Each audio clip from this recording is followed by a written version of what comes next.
Yeah. All right, good morning, everybody. Appreciate you being here. Obviously coming off the weekend, it was an emotional weekend for us. Going into the game, we knew it would be senior day. Our guys, an incredible group. Playing in their last game. At Doak Campbell Stadium. Obviously there was a lot of it. Going into the game. Didn't necessarily start the way we wanted to. Fell behind. In the game early, had a few mistakes, things that, obviously can't have, there in those situations. And then, unfortunately, Jordan went down, there in the first quarter, and you had a season-ending, injury, and, you really, it was devastating just for him, for who he is, for what he's meant to this program. The impact that he's made on and off the field, to know that his last play, at Florida State has happened. I mean, it's hard, and with all of the emotions, and you felt the support, you felt the care, the concern for him. He was remarkable. I mean, his composure, on the field, in pain, all things. He kept telling me, Coach, I'm good. No, I'm good. Tell him, Mom, I'm okay, and I'm good. And as he got up, and you see, really, I think both teams came out there to just to wish him off and wish him well, in his recovery. And I mean, it's he's had a great mindset, throughout this with an incredibly difficult circumstance. But you felt for him, and just like I told our team, there afterwards, and we talked about it in the post game. When you're in that game and you're playing an opponent you're better than, and you have all the shoulds of what should happen and what it should look like, and you find yourself behind, and then you find yourself with an unbelievable amount of adversity, and just the mental state. Any of our players that were there on the field, it shook a couple of them, and it takes a little bit of time just to kind of regather yourself. And I know, Corey asked me afterwards, like, how do you block it out? You don't block it out. You can't. It's not on this team. Not being a part of who we are and what we're about. You can't just say, hey, it's not just next man up. That's not real here, because you care about every one of them. I mean, Kalen DeLoach not being available to play Saturday was something that hurt me too. Because I wanted, his last play at Doak Campbell's already happened, and that's just, you want it for every one of those guys to be able to fulfill, their journey and each of those experiences. But it shows you how fragile, it can be, and how important every play, is, throughout these guys' career. And but what I was so proud of it was the response of our team, and you saw a team that continued to come together, and it was a special. It was a special game to be a part of, even though it's one that, you saw the response. We scored, whatever it was, 58-0 run, against a team we needed to beat handily, and it wasn't perfect. We had a lot of mistakes, a lot of things to clean up, but you felt the team come together, and to know that their hearts and their thoughts and all those things were. Everybody was concerned for Jordan, throughout the game, and I gave him an update of all the information I had, right after the game. But it was an emotional weekend, and as we come into this week, it's another emotional game. I know we talked about it a few weeks ago. It's one of the two, and everything. I love this game being the last game of the season, because everything we've done throughout this season builds for this one, and it builds for this moment, for this time, and we've seen it. We've seen it dang near all. I mean, we've had highs, we've had lows, we've had adversity, we had challenges, but the one thing that's been constant has been this team, and just the work that they put in, how much they care about each other, the family that's been built here, and I am for as sad as I am for Jordan and obviously him not being available, I'm so excited for this team. I'm excited for them to go get the opportunity to put their identity on display. I'm excited for Tate. He did a wonderful job coming in. We talked about it yesterday. It didn't shock anybody that was on our team, because we've seen him do that before. We've seen him on the road. We've seen him, had to lead us back, from being down. We've seen him, have to be ready when his number's called, and he's always answered that. And these last few years, as he's grown, I mean, you've seen him answer that call whenever he's got the opportunity, and you see it in how he prepares throughout the course of the week. And we got a football team that's going to rally around and behind him. It was good to get, Brock was able to get some work there. He's missed the better part of the season, with an injury, not being available to play, and obviously he's got once he got cleared, it was great to be able to give him a couple series of work, for him to get out there, and did some good things. Scored his first touchdown, which was awesome, for him. And I was proud of our defense. You look at the second half, I think it was 6 straight 3-and-outs. I mean, the only time they got a first down was on that last drive. And then I was really pleased with just even the last play. We talk about playing 60 minutes. We were able to get a lot of newcomers in the game, and to be able to block the last kick and to see guys return it for a touchdown. I mean, it was a pretty cool experience for them. But as it leads into this week, I mean, it's everything that we have, and we know we got one more game after this. We get to play for a conference championship, and what we do with this week will put us in position for what's ahead. But everything that we have is going into our preparation this week to go be better than what we've been. We know we have to go to a hostile environment, and it's going to be all the challenges, all the adversity, everything that's ahead. We got a team that embraces that. And that's what I've loved about watching them grow. I love the character of this team, and I'm excited to see them go play. And we got to have a great week of prep, as we continue to build and continue to get better. But I can tell you that yesterday was a real day, and it was one that we lifted, we squatted, we went out, we had practice, and you felt it. And I'm excited to see these guys continue to respond, and we know the challenges are ahead, but I believe in this group. First question will be Ira to you, right? On that note, I think fans have had a hard time processing, and probably some media processing the last 48 hours. Was it a challenge to get the guys refocused yesterday, and how did you see them do that? No, they came in yesterday with purpose. Everybody has. I mean, we all are. Like I said, this is truly a family, and our guys care about each other. And when you have, one of the elite leaders, one of the, Jordan will be talked about forever in this program. And what I love is that it's not necessarily going to be just about his playing ability. It's going to be about who he is, and I think you feel that impact, and so there's concern. A lot of guys have got a chance to go and see him and spend some time with him, and so and he's sent his message to the team, and make sure he's communicated throughout this weekend. But there's also an expectation, and there's a responsibility that we have for him, because he's been such a huge part of this journey, and we've got work to do. And that's something that he's echoed, we've echoed, and we got to go put it in, and that's what we've been built on, and that's what we're going to continue to do. And so it wasn't necessarily a refocus. It's just making sure that as a team we talk about the things that have happened, and where we go from here and how we do it is what we control. And so I thought our guys came with great purpose yesterday, and I was pleased with the work that I saw. Guys know what needs to be done. You mentioned you guys have been through a lot, and the Floirda rivalry is always interesting. But have you ever been in a game like before where both quarterbacks kind of go down the week before and just kind of doesn't change the dynamic of the game, but kind of changes like the complexity of the game a little bit?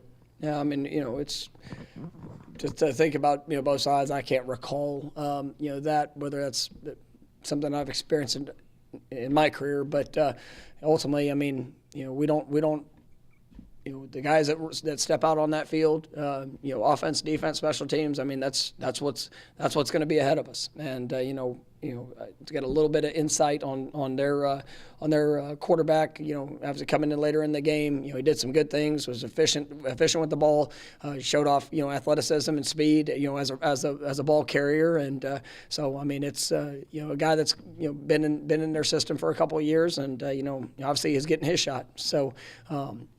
Is an offense that has good really good playmakers. They got a couple of probably the best receivers that we've gone against, or a couple in that world.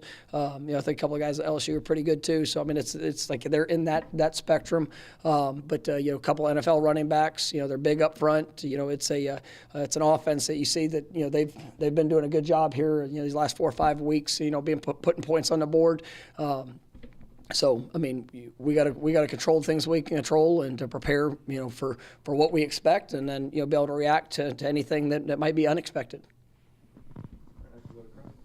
How is life different for a quarterback when the whole week is around them? They go take snap one versus being thrown into a game, especially in unexpected circumstances. Yeah, I mean it's you try to make it to where the mindset is always the same because you never know, and you never know when you're going to be called upon.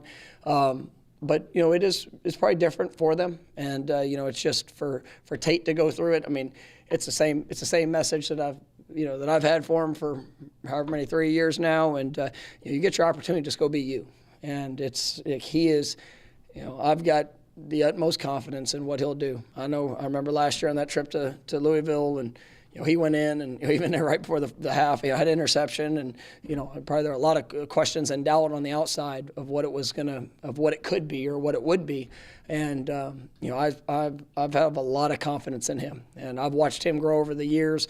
I've been fortunate to be able to have somebody that's been in this system since we got here. He was in that first signing class.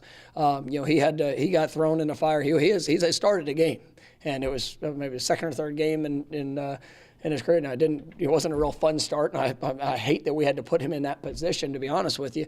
But he's really done a lot of great things, and he stuck through the journey. He's continued to prepare, and I mean it is his time. And I've got a lot of confidence in Tate because of what I've seen and the work ethic he has. This football team has a lot of confidence in him, and you saw it the other night. I mean, he comes in and he made a couple of incredible throws, across the field, on rhythm, on time.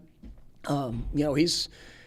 I think people underestimate just his athleticism and what he can do. Extending plays, and I think that's something that as we go into this week, I mean he just needs to prepare to go be him, and trust all the things that we've done up to this point, and we'll do a good job as coaches, making sure that we try to put him in the best position. But I mean he's done everything in this offense, and he's been preparing for it.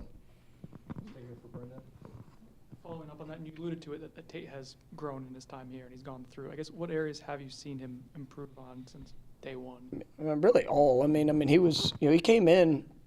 Tate's had a lot of success playing this game, and I mean he was I think 7A Georgia State Player of the Year, won a state championship, player for state championship his senior year. Him and Jaheim Bell were teammates, and I mean he's done some wonderful things, and he knows what it takes. And what I appreciate is just the way he's competed, right? But also not necessarily gotten discouraged with not being a starter. He's been behind one of the best players to play at Florida State. I think Jordan is in that conversation. I mean he's special, and but Tate has stayed the course, and he's continued to work. His confidence, his understanding. He's gotten bigger, he's gotten stronger. He can make all the throws, but also the ownership of the offense is something that I think he has a really good understanding of. And does that mean that there were a couple mistakes the other day that showed up? I mean that's we've all had them, and but he understands, immediately if there is a mistake, this is the reason why. And so that's something that is sometimes hard with a young quarterback, but he's already been able to go through that process. So, I think it's a high ceiling for what he'll be able to do. You mentioned Kalen. Was holding him out, was that something more precautionary, hoping he'll be more available the next few weeks? And then Renardo and Maurice, I think, were two guys who got hurt Saturday. Where are they coming into this week? Yeah, we'll see where it's at. You know, I'm definitely be very hopeful with Kalen. I mean, I do expect him to be ready, but you'll see where that goes throughout the course of this week. Same with Bernardo and Maurice. I mean, you know, felt good about where we were on Sunday, and you know, as we get closer to kickoff, we'll see what that looks like. We'll go to Ryan in the back right. Coach, when you first got here, Tate was a guy you moved on very quickly. Just in the film, what you saw from him in his time at Valdosta High, what really jumped off the page at you, and what made you want to offer him? Well, actually, I offered him at Memphis, and so you know, he was a you know, one of the guys that I liked a lot coming out. I mean, I liked just as a playmaking ability. You know, I thought he was. You know, you see somebody that can live in the pocket and throw on time, throw in rhythm. You know, he's not afraid of being able to step into a throw. You know, we saw that last year. I mean, there was a couple throws in the Louisville game where he had a guy coming, you know, right at him, and he stepped into the throw and made big time plays. And so he is a quarterback. I mean, you know, like I said, his athleticism is something that, you know, you see it, you know, tall, you know, not the biggest guy in the world. You see him kind of moving around. You don't know just ultimately how athletic he is, but when you, I mean, he's one of our faster players on our team. I mean, he can run, he can move, he can do all those things, and so it's exciting to see his growth. And just like I said, you know, the determination and patience that he was willing to show, just continuing to grow. I mean, he's a son of a coach, and you know, I mean, he challenges himself, and he's hard on himself, and his growth and what he's pushing to do. But I also think that's what allows him in uncomfortable situations to be able to come in and flourish. And you know, he's earned it, and so I'm excited to see it. Another Tate question for you. What's it say about him in the year 2023 that a fourth-year kid is still here, willing to be a backup, even behind one of the better players in the country? Because that just doesn't seem to happen a lot around the country anymore. They go and try to find another place to play. I guess, what does that say about him, and what does it say about your belief in him and his belief in you guys? Yeah, I mean, I think all factors have to be involved in that, and you know, you see it, and we've experienced it. I mean, guys that, you know, if they don't get it now, they're gonna go and try to find a better opportunity. And you know, I think Tate has believed in the growth, and you know, that he sees in himself. You know, I think he believed in the development, because if you don't love the place, if you don't enjoy who you do it with, if you're not having a good time in where you are, then you're going to leave. And you know, I think Tate knows that, you know, it's competitive. It's going to, every year you're going to continue to try to bring guys in that are going to, you know, to try to be the one, and that's playing quarterback. You know, that's all part of it. And if you don't embrace that challenge, then, you know, it's probably not the right position and definitely not the right place. But, you know, he's always valued that. And like I said, I think he believes in the development that he could receive here.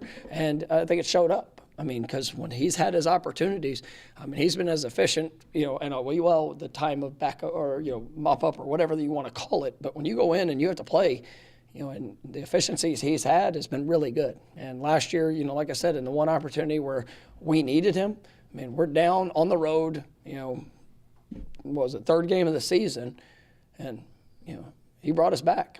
And so he is one that, you know, even after last season, he could have said, well, I'm going to go find a place where I can start, because there's a lot of places he could have started this year. But he also, you know, how much he cares about this team, and, you know, obviously enjoys the experience here, and he's been willing. And, you know, he's gotten better throughout the course of this year, through the course of last spring. And so I think we've seen glimpses of that and just how he's been able to play when he's got his opportunities so far this season. Next we have on third row. You know, there's paralysis by analysis for some guys, where if they have too much time to think about something, it might hinder them.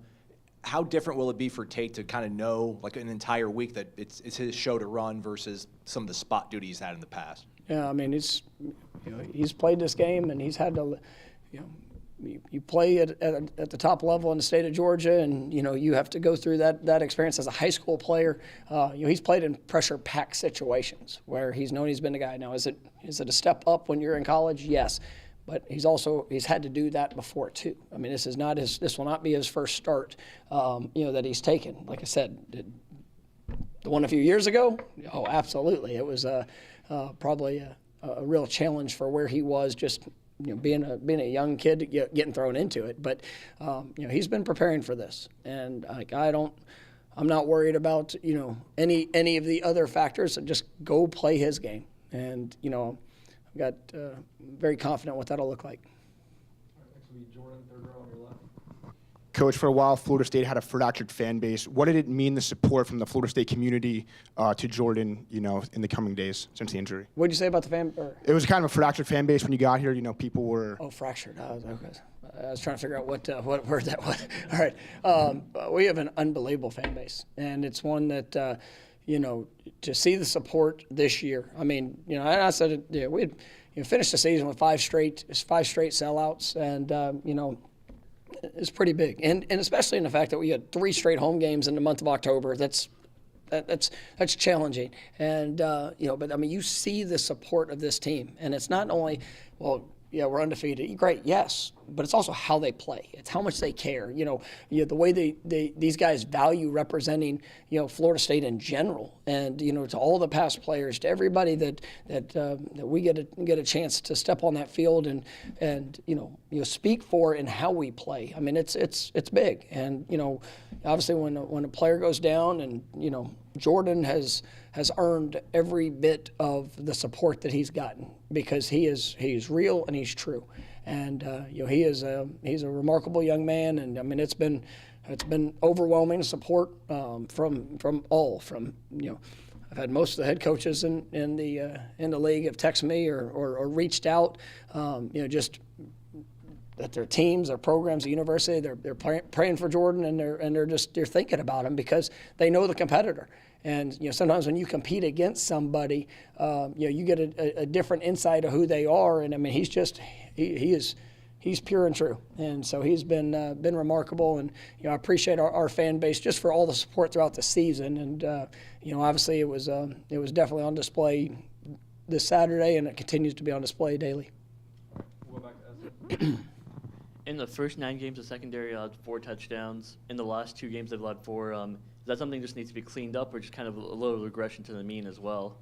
Well, I mean, there's plays that we'd like to have back, things that we can learn from, things where we can get better. I think we've been really, really good in our pass defense, throughout the course of the year, and we don't ever want to give up a touchdown, but sometimes that happens, and but you can still learn from the why and obviously how we can improve on that, and I know that's what our guys are excited to work on as we go through this week. I know statistically Florida's defense has struggled, but when they play well, when they are good, what is it that allows them to be good? What does stand out about them when they're playing? Yeah, I mean it's a huge defensive front. I mean they're massive. They got number one is probably one of the better defensive linemen that we've faced this year. Very active. I think he's got 6.5 sacks, 11 TFLs.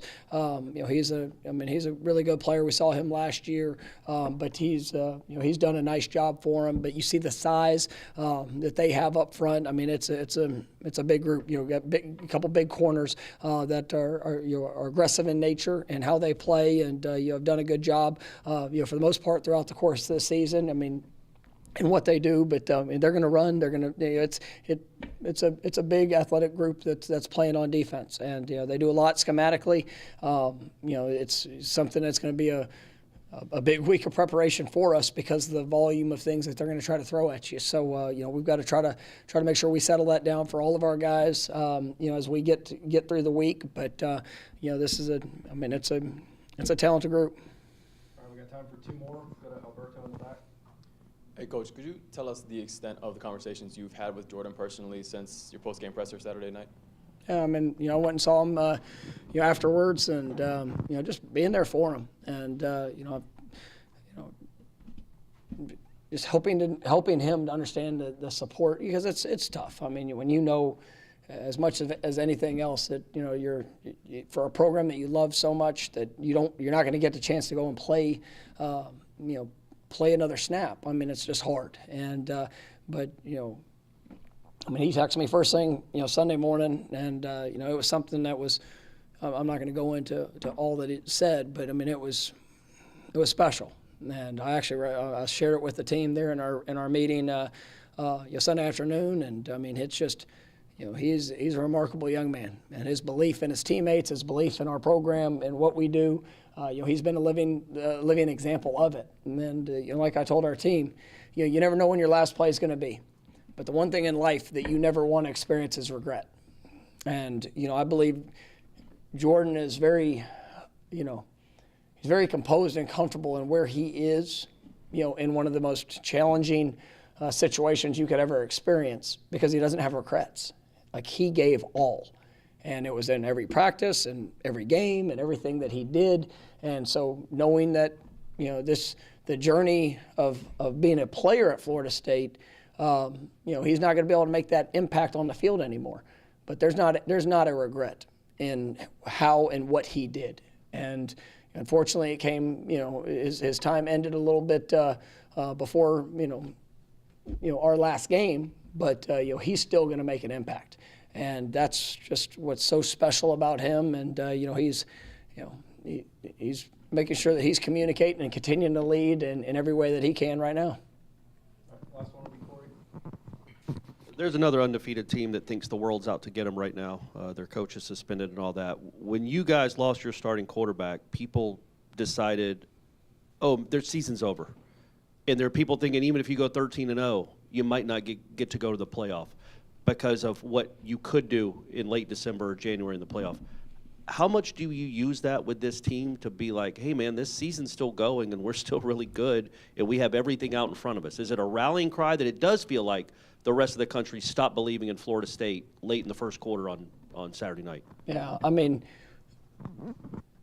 it's always about us. And through challenge, through adversity, through whatever the perspective is on outside of people that think that know our team, I live with them every day. I watch them every day. I watch their work. I watch, their heart, the ability, all the things that are important to winning football games and being able to sustain success. You never want to see anybody go down, but I can't control what anybody on the outside says about our team. But we can make our impression by how we play and how we do the things that we do. So. I can't go through the season and say, well, don't worry about those things, and then now this week now it's going to be important, because that's not real. We are going to be true to who we are, and these guys, to say that they don't hear it, no, that's not real either, right? I mean, I'm sure they hear it, but thank God the opinions of others don't dictate what our actions are going to be, right? This team, a year ago nobody thought we were worth a crap, right? They proved them wrong, right? We're big expectations coming into this season, and people waiting for us to slip and fall. They're continuing to get better. Right? Quarterback goes down. Oh, well, that must be it. That's why we get to play the game. That's why we get to go to work. That's why we get to continue to push and build and go be all that I know that this team can be. So we'll take care of the rest out there on the field and what we do. And if we take care of our business and continue to grow and get better, I'll put no limits to what this team can accomplish, because I believe in them. And I believe if we can put that on display, then maybe a few more will believe in what they can do.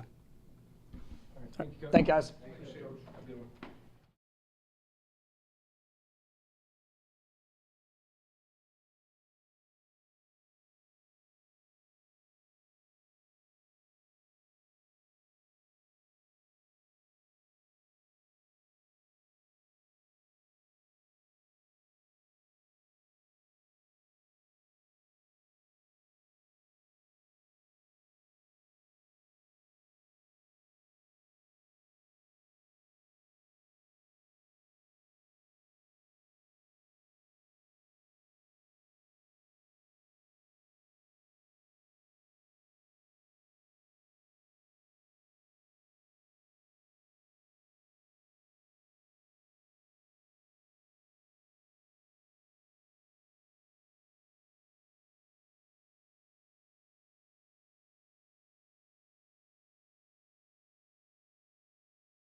Coach, when Jordan went down, obviously a lot of the guys on the field were struggling emotionally.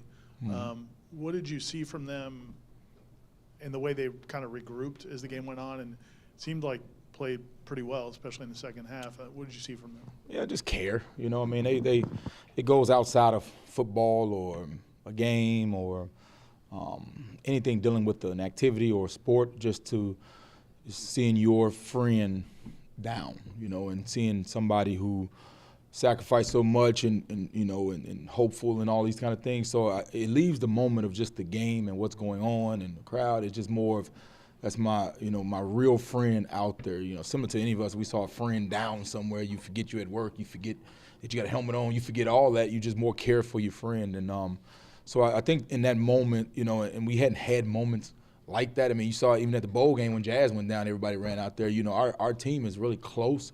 So whenever they see when their brothers go down, there's always an emotional reaction. And then Jordan, who's been here, every kid on his team has been here with Jordan. So he's been here even before I got here. So his relationship with those guys are real and they understand it. So I think it was just a moment of just blocking everything out and just care for their brother and teammate. I mean, obviously, you spent a lot of time with Jordan as well. What was your immediate reaction? How did you try to block it out? Because obviously, that's not an easy moment for anyone in that moment. Yeah, you know, the first thing is you never know how serious it is. Because I've seen Jordan go down before it didn't pop up. I've seen Jordan go down and leave and come back the next game. You know, I've seen him. You know. So sometimes there's an ignorance to it. I'm like, oh, he'll be all right. You know, and then it's like, oh, this is real. You know, and even then, you know, Coach probably spoke on it when he went out there to talk to Jordan. Even in that moment, Jordan calmed Coach down.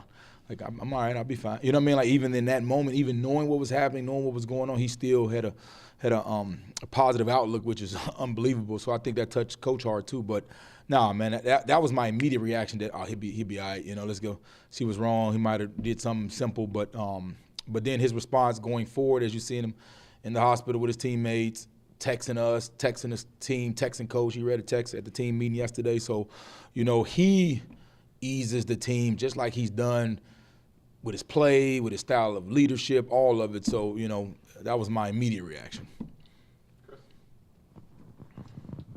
What did you think of how Tate handled how he came into that game and how he played going forward, and what has you confident about Tate when he takes over the starting reins? Yeah, man, Tate an old head. I mean, it's not like we putting in some redshirt freshman or nothing like that. He's been around, you know. He's been around here just as long. Man, we came up. We was joking the other day. Me and Tate got here at the same time. So, you know, he's been in it for a while. So, you know, he understands the system. Now, we had a couple of breakdowns in there, you know, with signals and communications and things like that when you happened. But also, he just saw Jordan go down, so he had to compose himself, you know. So I think once everything settled and we got back to you know, playing the game and you know, and inspired, I thought everything was good. But Tate, I don't have any concern with how Tate handles things or operates or understands the system or how to work, because I mean, he's ran it numerous times, you know, and I'm proud for his moment because he earned it. So, you know, I'm glad to see anytime somebody earns something, I am glad to see him go showcase his ability and what he's been working on. How are things for Tate and for y'all, the offensive staff? I guess, how are things different now with knowing going into the week he'll be the guy instead of like getting thrown into it like he did Saturday when he did? Not much difference. I mean, like we say, he knows the system. He understands it. You know, we'll tweak some things that kind of go to his skill set, where, you know, they are two different, they're not different players, they're different people and different ways to handle things, the way they see things and things like that. So I don't think anything goes as far as planning. It's just more he gets the phone calls of, what do you like? You know, when you're the main guy, like when you're Jordan, we would call Jordan throughout the game. You know, he'd be sitting up in the office and saying things that, you know, he'd be suggest things or things he feel comfortable with. So you just get those questions to kind of tailor it to things you're seeing on film and things that you feel comfortable with and who you feel comfortable with and who you want around you and things of that sort. So he just gets a little bit more say-so in that. But, I mean, as far as the game plan, he's always a part of the game plan because he still always has the ability to go play. He's been our next guy. So, you know, none of that really changes drastically. It's just he gets a little bit more say-so on what he feels comfortable with. Before the injury, offense obviously was struggling, and the running game was struggling. There's a lot of external reasons that could be. I mean, between the Floirda, Miami, and with all the activities that were going on that day, with the celebrations, do you put any of that on that, or No. Or why do you think the offense struggled early in that game? No, I mean, it's very simple. Of like the first third down we got, We ran a counter play to the stack linebacker, who the right tackle thought was going to play over the top, but he played underneath. He beat him underneath. That gave it an extra. So Jaheim took his guy, and we were down when he made the tackle on the third down. The first short yardage, we were in a condensed formation, which kind of makes the edges closer. So they pinch the front and they bring edges. I mean, you got to better seal the edges. So we had to get that corrected. And then one time on the goal line, we got a miscommunication. Tate turned the wrong way. You know what I'm saying? Instead of handing it to the fullback, so it looks like a blown up play. And then on 1 and 3rd downs, we had a miscommunication, and we were blocking a run, and it was a pass protection, so it looked like everybody was just in the backfield. So once everything settled and we got everything calm, I was very confident what was going to happen. But just like anybody else, I mean, you're not playing air. I mean, they're going to have something that you have to adjust to, and they're going to have something that you hadn't seen that you got to go get it corrected and get it fixed. So, you know, looking at all the situations that happened before that and being able to correct them always gives me confidence, because we had guys out there that, you know, especially in my position group, the O-line, where, you know, I was talking to Dylan Gibbons. He was at the game. I said, Gibbons, you know, you was here when we lost a game like this, and that helped you the next year when we didn't. And then, you know, I mean, so it's like it's just still guys that are learning in the moment. Now, I will say, you know, this is like for a couple of guys this was the first time they played a game like this here, where it's senior night, opponent that everybody's telling you outside that you should beat, and all that kind of good stuff. So we got guys like Darius, Mo, Rob, Meach, who've been in them conversations that got to get them guys refocused, because this is that first time with them. But I was very pleased, and once everything settled and I was able to grasp some eyes and get everything the way it needed to be, that they showed a lot of improvement throughout the game. With Tate, say for like people who will be watching him for the first time, like nationally on Saturday, like what about his skill set should they know? What excites you about what he does well physically, mentally, all that stuff? Yeah, I think what sometimes people overlook is Tate as an athlete. I mean, you know, you go back to the Louisville game, the first 3rd and long, I think he scrambled outside and got about 12 to 15 yards on it outside of the pocket, and Louisville had a fast defense. So, you know, and he can throw the ball. He can throw it. He knows it. He knows how to get the ball out quick. Even in the post, he hit to Johnny on that one play. I mean, he was under pressure. We went too wide on the pool with the play action protection, and the guy came underneath, and he had to, you know, go handle that. But I think his overall skill set and his ability to process information, that's why we've always been confident in Tate. You know, I'm pretty sure, you know, talking to me or anybody else or the head coach or Coach Norvell or anybody, you'll see the ultimate confidence we have in him because we've seen it. And it was just like going into, I remember it was when we had Trey Benson and Johnny when they first got here, and everybody, well, what is Trey going to be and what is Johnny going to be? We see it every day. So, you know, our confidence is extremely high in what he can do. Coach, the Swamp at night is a notoriously hard place to play. Can you talk about the challenges of going on the road with a new person under center and possibly a new center? Yeah, we had some guys. We got a lot of guys on this team that were up there in 21 when we went up there and lost late. So you hopefully that they understand that and they know what's coming and they understand how and what things we cannot do. And Helen, I thought we had a little bit over-emotional in that game. It was a game, you know, you go back, you know, we're 11-0 now, but at that time we were trying to get bowl eligible, and that was a big deal at the time. I'm glad we got different kind of problems now, but at that time I thought we were a little bit over-emotional. We didn't handle the moment, and we had to learn from that. So we got a lot of experienced guys that were there in that situation that can handle that, and no different than we went up to go play, you know, up there in Clemson, South Carolina, you know. So I think we've done a good job of learning how to handle hostile environments and understand emotional control and still keeping our poise and not having any kind of mishaps and just worrying about us more than anything, but you still got to handle the environment. So I think by having a veteran team that have been in that situation and failed in those situations, they understand what it takes to have a little bit more success. Florida's defense has had some struggles. What have teams been able to do against them, and what have they been able to do to kind of regain their footing? Yeah, I mean, you know, when you watch teams and everything's about matchups, because, you know, you go numbers and stats, of course, but then you watch some games, they play really well, and they tackle well, and they kept them in the game, and they've had a lot of close games, you know. So I think the defense, you know, I think overall they've kind of found their niche of what they're trying to do. You know, we got a new coordinator coming in, and you got some young players and things like that. But they started to settle, and you watch them towards the end of the games. They're doing a little, you know, they're getting to where they want to be. But their length, athleticism, and size always give them an opportunity to be successful.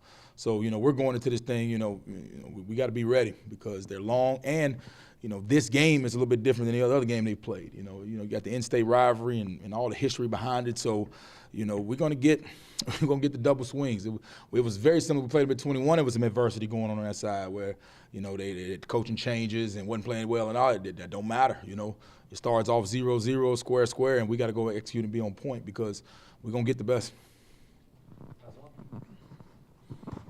Coach, you went into the season with one of those like good problems, luxuries of Robert and Bless at left tackle and figuring that out. We haven't really seen a lot of either of them lately. What's kind of their stats and what's been their role for you moving forward? Bless played quite a bit last night. With Saturday, he played quite a bit against North Alabama. He got good work in that game because Darius went to center. So when Mo went out, Darius moved to center, and I think he did a phenomenal job. And Bless came in and got KJ some work. So we rotated. In that game, I probably rotated just the one because I didn't use Rob in the game, still giving him some time to heal up, but he was available if I needed him. And then we put Darius at center with Mo going down, and then Bless and JB took the blunt of the work. So I still have ultimate confidence in them. And those guys are still learning too because this is Bless and JB's first year starting for me and going through a season. So they're learning some of the lessons that those other guys had to learn in previous years. Whether it be making sure you focus, making sure you understand what you're going to get in certain situations. So I love some of the mistakes they're making because they're not having to go through what Darius and them went through because when they made those mistakes, we got our teeth kicked in.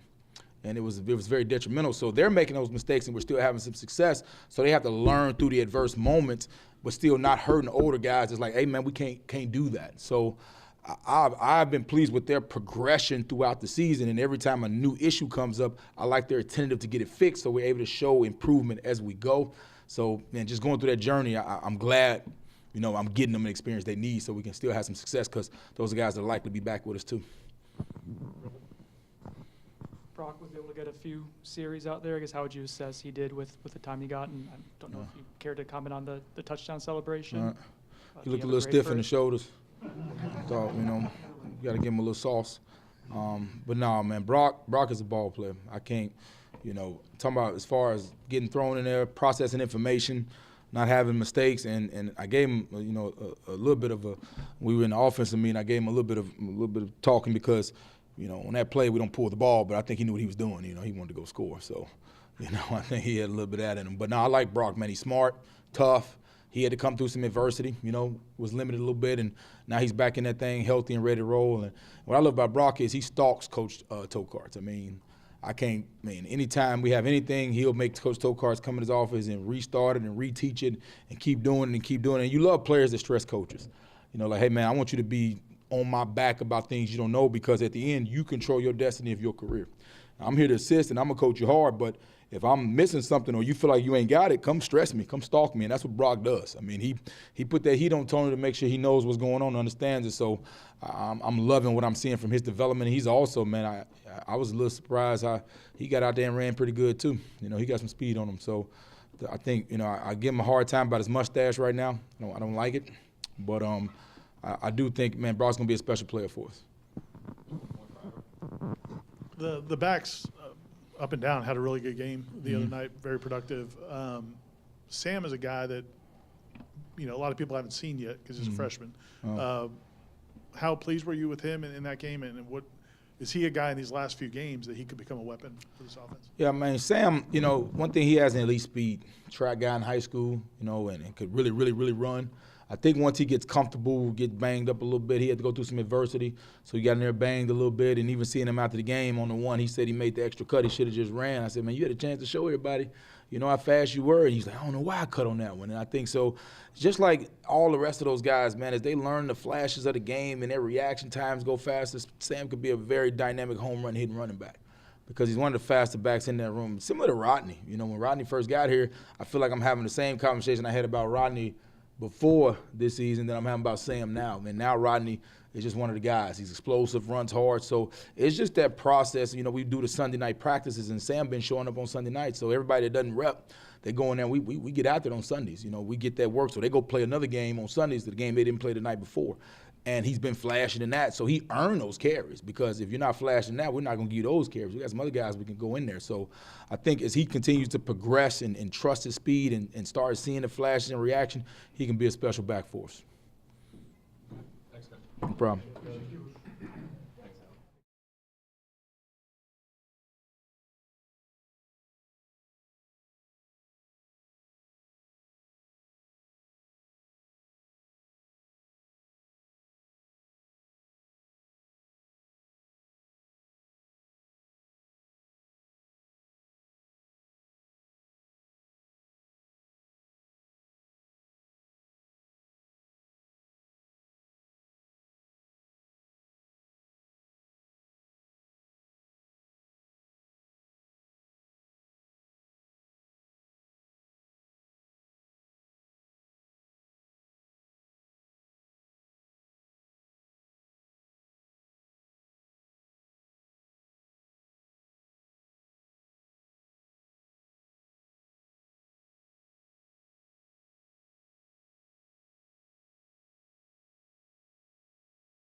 Kind of got things kick-started to turn it around, Jarian's play and a couple other plays.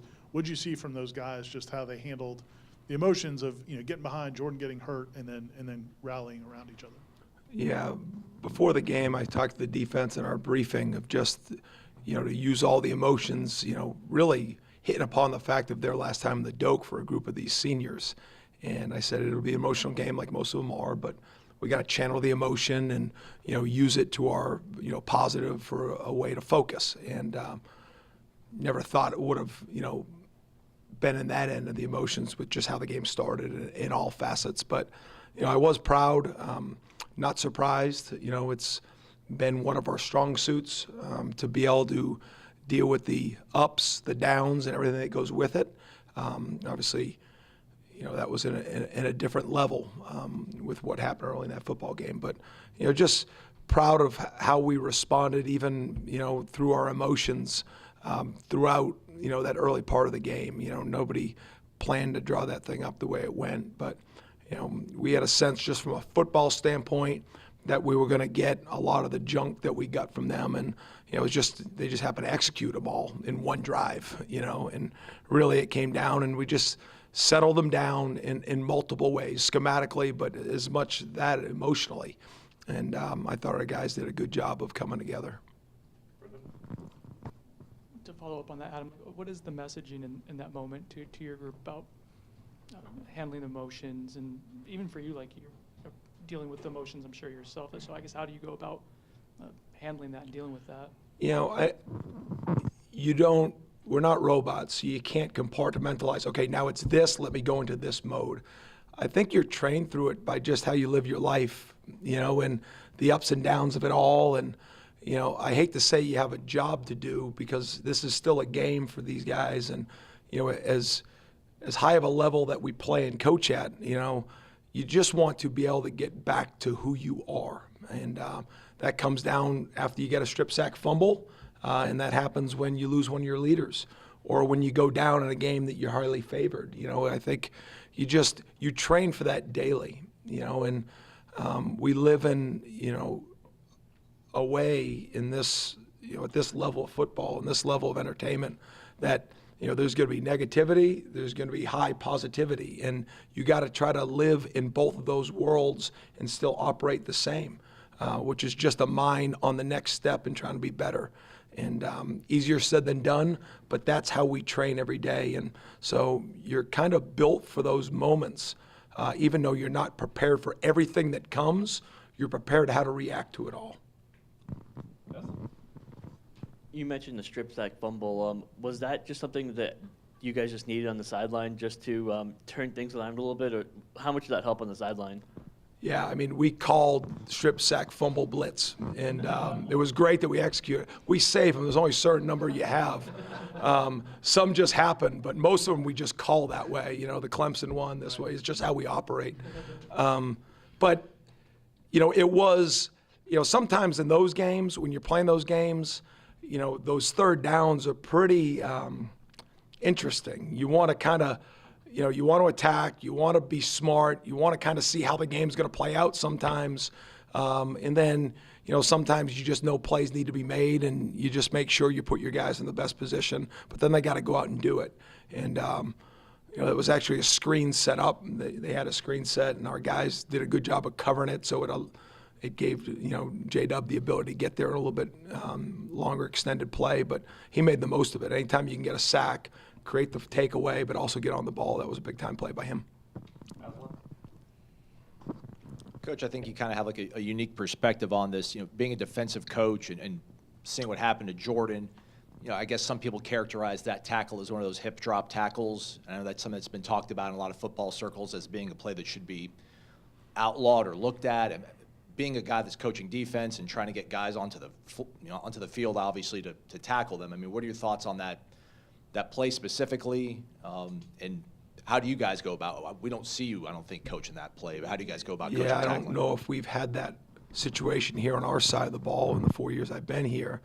You know, I'm all for making this is the greatest game in the world because of the physicality of it, because of the response necessary, because of the amount of people on the field, the speed that it's played. But I'm all for making the game as safe as possible. No coach, no player wants to see injuries happen during a game.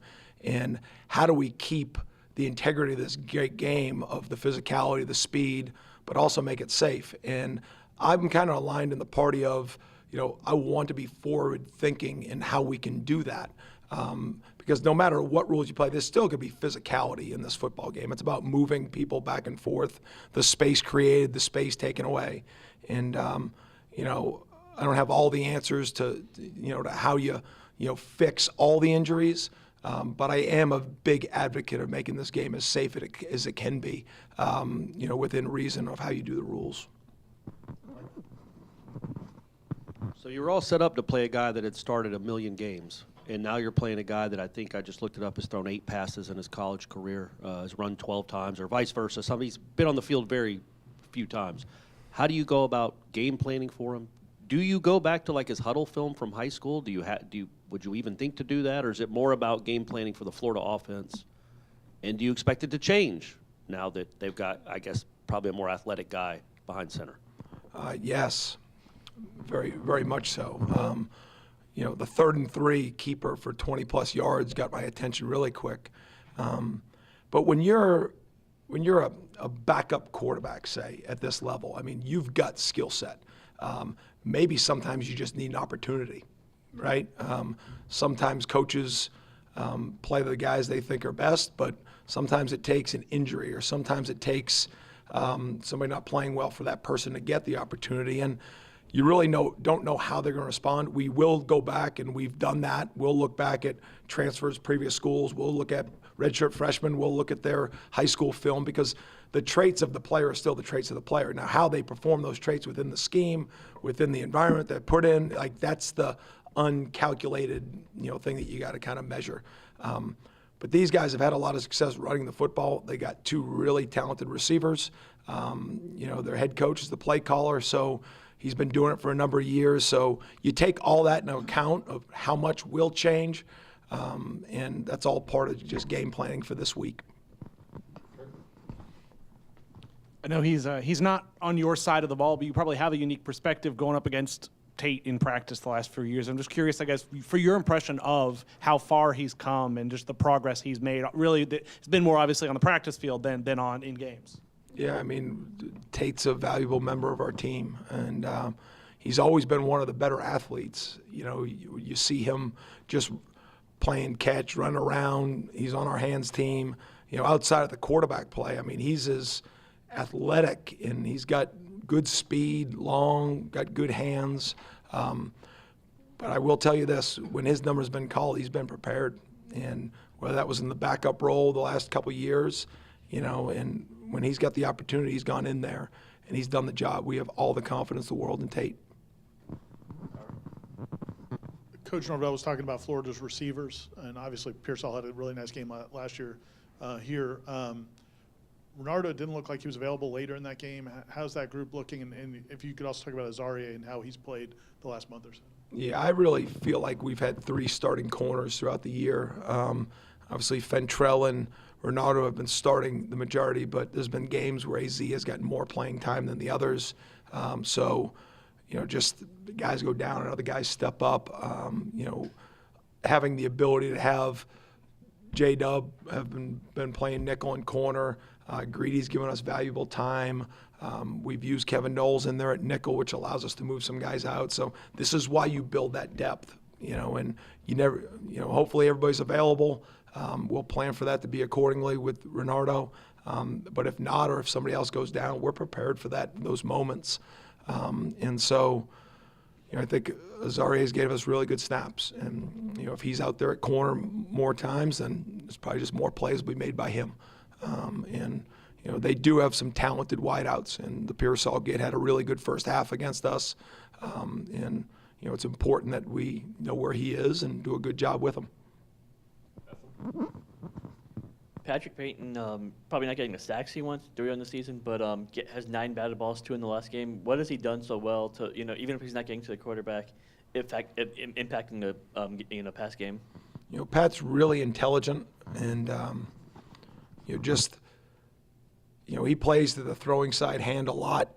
Just on how we line him up, and we're trying to get as many sacks and pressures with him as we can. He just has a really good sense of timing and pace of play. You see some defensive linemen that just all they see is the 6 inches in front of them, which is important too. Pat kind of sees through blockers and can anticipate throw lanes, and it helps that obviously he's 6'5" with really long arms, and he's got a great feel for football, and I think that shows up on that. It was funny, early in the year he asked me what the record for most pass breakups for a defensive lineman, or I didn't quite have the answer. I just said, keep doing it, and I'll let you know at the end of the year. Anything else?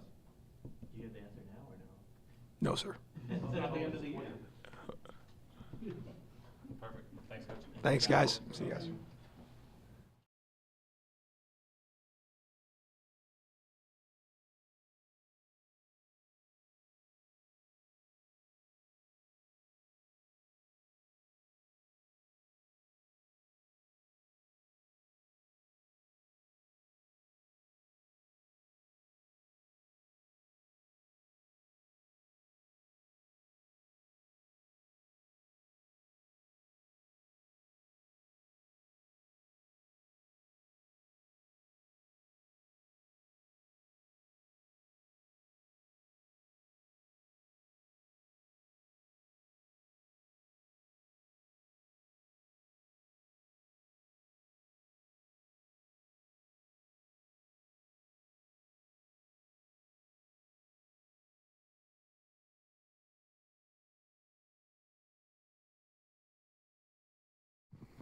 How surprised were you that they were lining up for a field goal in that moment, and how pleased were you with the block and the finish of the game? The end of the game, I was a little bit surprised by the end of the game management. I typically those aren't things that happen in those type of games. Really kind of actually got under my skin a little bit. I was glad that we were able to block it and bring it back for a touchdown. And sometimes when you do those types of things, you get what you get. And I was proud of our guys for finishing. We talk about finishing all the time in everything that we do. And for our guys, especially ones that aren't typically out there in those field goal block scenarios, to have the opportunity to execute, block it, then for Quinn to be able to go down, scoop and score, it was a fitting way for the game to end. That was Liam, right? Yeah, Liam got some push. Hester got some push. I mean, it was a low kick too, but they both did a good job of getting some push. And then Jabril was able to keep it alive, and Q was able to scoop and score. And, it was good for those guys in that opportunity, because they don't get a ton of opportunities like that to go take advantage of it. Yeah, and I was going to just ask about did you have to give them the encouragement going out there that this play matters, or do you think that they just had that? No, I mean, during the timeout, we obviously had the opportunity to talk to him, which helped. Because I would say that there was absolutely guys on that field goal block unit that's never lined up to block a field goal before in practice or in a game. So, having that opportunity to kind of talk them through, they all know the scheme. It's something we put in spring ball and fall camp. Now, how often they've had an opportunity to do it is probably almost none, like I said, for some of them. But they went out and they did a pretty good job. And we had a little bit of a misalignment, but for guys who have never done it before, for that kind of energy and effort, and all they're looking for is an opportunity at that point in time. They're looking for a chance to put something on tape that is going to be something that opens coaches' eyes, or just their first opportunity to play. So I was really proud that the way they approached it, and I thought it was a good, like I said, statement to finish the game. And then the response from the entire team after the score, felt almost cathartic given what had happened earlier in the game. I guess what did you see from out of the team in that moment?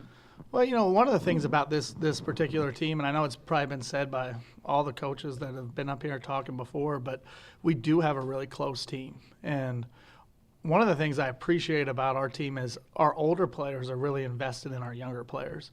And you see that kind of manifest itself in a lot of different ways, whether it's at practice and they're trying to help them, as they grow, or you see them in the locker room. Like, there's a camaraderie amongst our whole team that is real, and it's there. And, our older players were as excited as anybody when they saw some of our young guys have a chance to play, and then to go out and make a play like that. I thought it's just a reflection of what kind of team this is, and the unity and the care that they show for each other. Obviously, you guys have talked about how close the team is all year, and Jordan Travis is a huge part of that. What was your immediate reaction? How long did it take you to, just block it out and get back to the game? Because obviously you're human, so it took a little time, right? Yeah, I speaking for myself, I had a hard time. I did not block it out. I went about and did my job, but there's a whole range of emotions that go, and it starts with just being sad for him. Because first of all, everyone has their vision of how they think their senior day is going to go, and that certainly wasn't how it played out. And Jordan is such a great leader, a great person. On a personal level, the way he is with my son, every time he sees him, the way he is with my children, my daughter, they always see him after games. Just the type of person he is, the humility, the kindness, the care.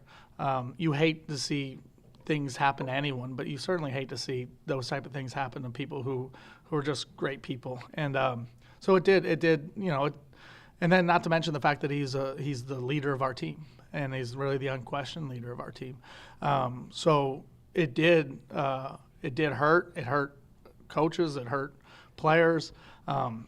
I'd be lying to say it was blocked out, because it was still lingering in your thoughts, but you do have a job to do, and you got to do it to the best of your ability.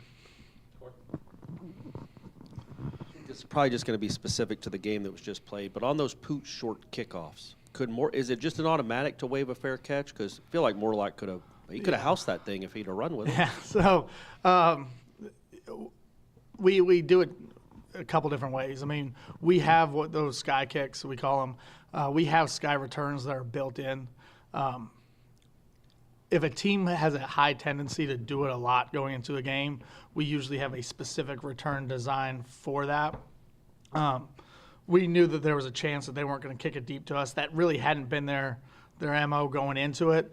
So with so much unknown of what they were actually going to do when they did it, we just made the decision going into the game that this week we would fair catch if that was the case.